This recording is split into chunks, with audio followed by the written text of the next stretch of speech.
A world at prayer is a world at peace. I am by the names of Bwana Ndeke Matayo, seminarian of the Congregation of Holy Cross. We are reading from Acts chapter 1 verses 12 to 14. Second reading, 1 Peter chapter 4 verses 13 to 16, and from the Gospel of John verses 17 verses 1 to 11. And my theme is unity in prayer.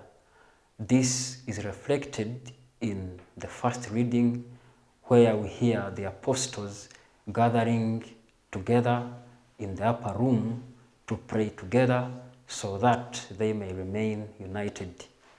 This also happens in the Gospel, where Jesus prays for his disciples so that they may remain one in prayer. It is a prayer of consecration that Jesus gives to his disciples. We as Christians, we ought to learn how to remain united in prayer, because when we are united in prayer, we are able to accomplish the mission of Jesus Christ. We are able to conquer, we are able to live in peace, and we are able to accomplish the mission in unity so that we can make love prevail in this world. Let us always remember that unless we pray, unity cannot be achieved.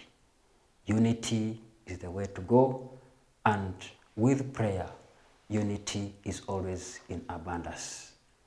A world at prayer is a world at peace.